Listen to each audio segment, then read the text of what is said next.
Hi, I'm Nicholas Revelis, the Geisel Director of Education and Outreach for San Diego Opera, but you can call me Dr. Nick. You're getting ready to see one of the great opera comedies. Yes, a comedy by the Italian composer Gaetano Donizetti. Donizetti is a really interesting composer who grew up in the northern Italian town of Bergamo, near the borders of Switzerland, Austria, and southern Germany. It's almost in the foothills of the Alps. And I don't know if you've ever thought about it, but in a place like the city of Bergamo, many cultures met and mingled over the centuries.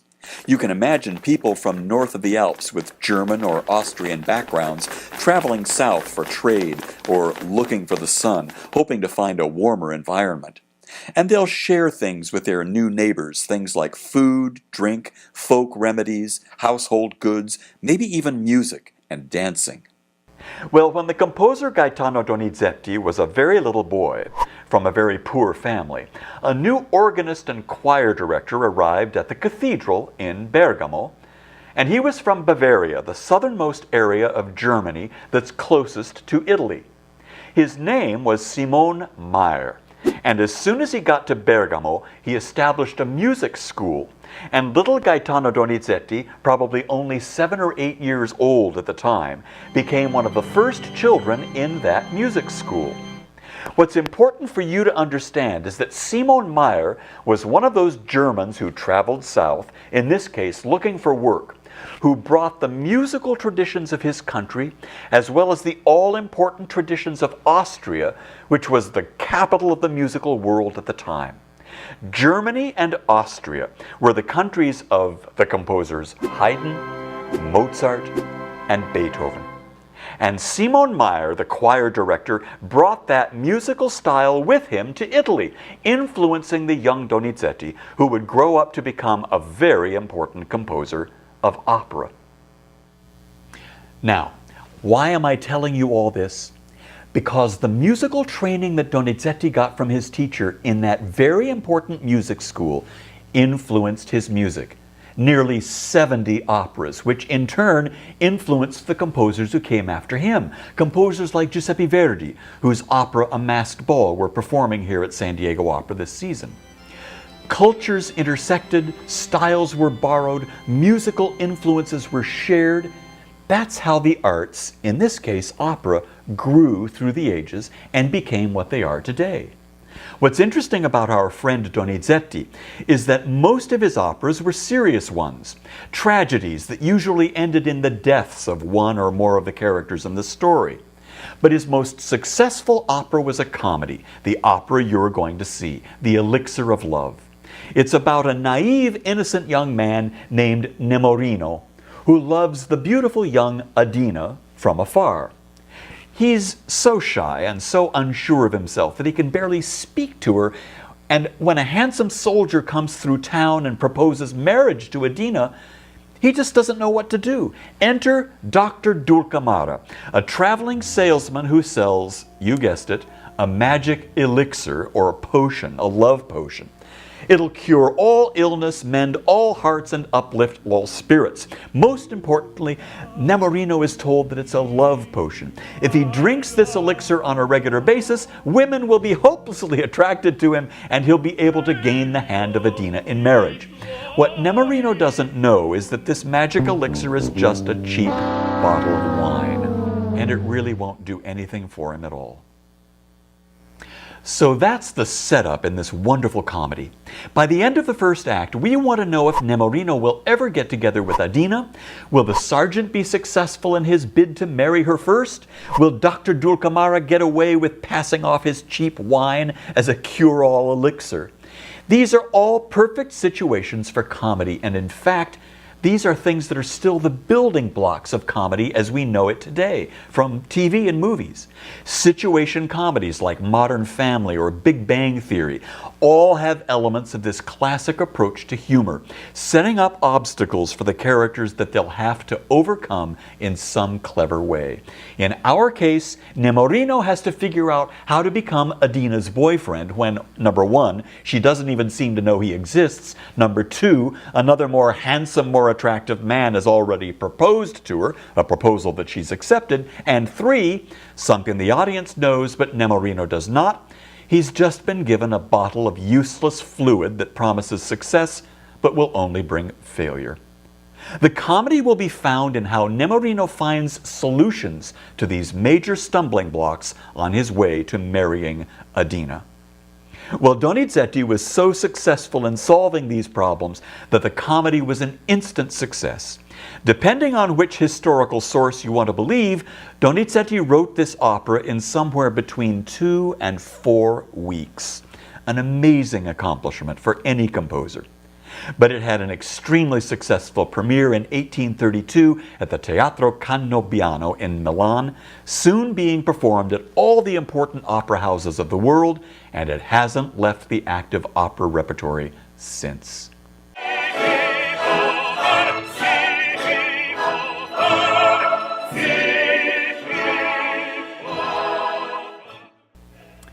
Every time we here at San Diego Opera produce an opera by Gaetano Donizetti, it gives me the opportunity to talk about a special style of music that he used to portray these wonderful stories, bel canto.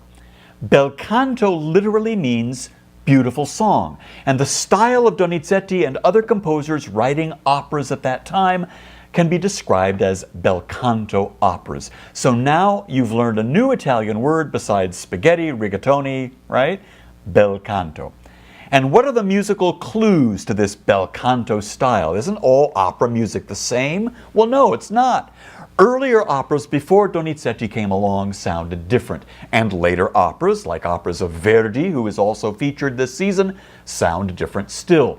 And Italian operas sound different from French operas, which sound different from German operas, which, well, you see where I'm going with this.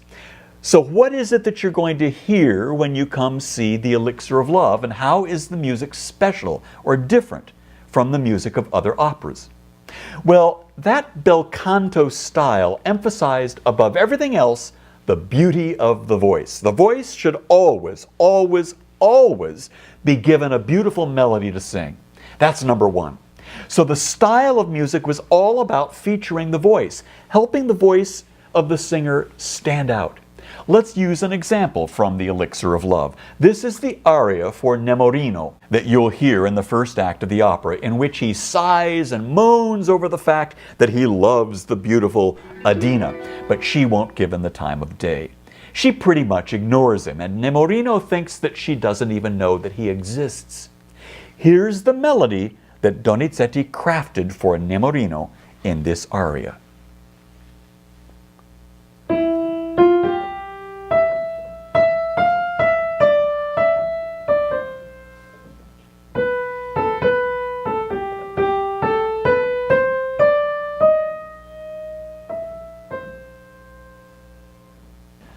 Doesn't that melody have a kind of sighing nature to it, especially at the end of this phrase? Any melody whose notes go in a downward direction rather than up was considered a sigh, or like crying to Italian audiences in the time of Donizetti in the 1830s and 40s. So even the shape of the melody clues us into Nemorino's feelings. More importantly, though, it's just a beautiful tune, isn't it? Now, if we follow the rules of bel canto, the composer needs to create a kind of bed for the melody. The singer can't just stand up there and sing by himself, right? What is there in opera besides the singers? The orchestra, that's right. And the orchestra is called upon to accompany the singer's melody. The orchestra can't get in the way of the melody. It must always, always, always support the melody. So in the bel canto operas of Donizetti, like the Elixir of Love, the composer wrote a simple, quiet accompaniment to support the melody, allowing it to be heard perfectly by the audience, and more importantly, for the audience to hear the words that the singer's singing. Here's the orchestra's accompaniment to that tune, played all by itself.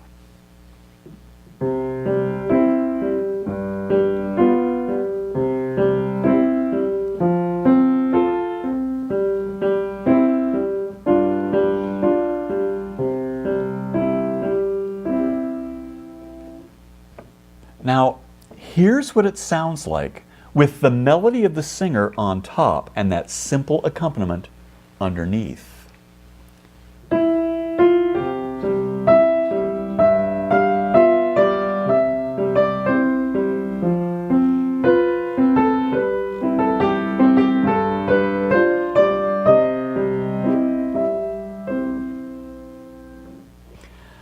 Now, not all of the melodies that you'll hear in this opera are slow and beautiful like that one. Sometimes things get exciting, like when Dr. Dulcamara comes to the village selling his magic elixir, an elixir that he says can cure anything, especially a broken heart. At the end of his aria, we get this charming tune.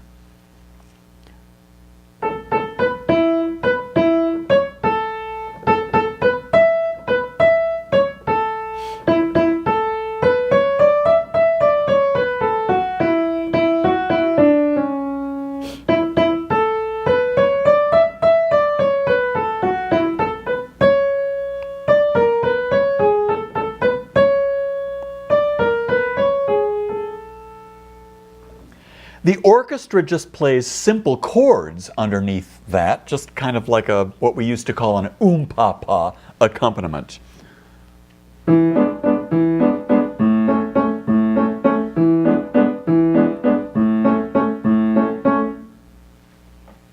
Now, by themselves, these musical elements are just not very interesting. But put together, and knowing that this music describes the excitement of Dr. Dulcamara and the crowd of villagers that he's talking to, this music really works on stage to portray a very important part of the opera.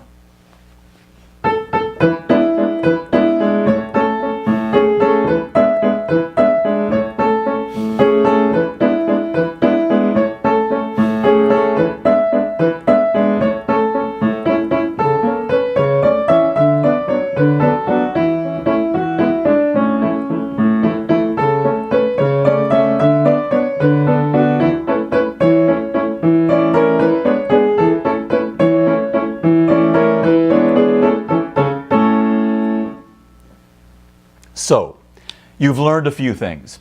The style of music that Donizetti wrote we call bel canto, which means, that's right, beautiful song. We also learned that Donizetti created beautiful melodies in order to feature the voice, but also to help describe the emotions of the characters in the story.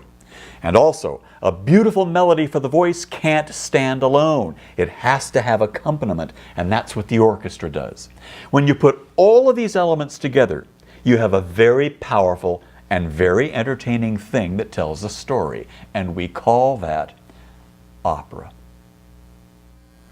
I know for a fact you are really going to enjoy l'Elisir d'amore, as they call it in Italian, the elixir of love. It's a great comedy. It's charming, delightful, and with some wonderful music. I'll see you there. Bye-bye.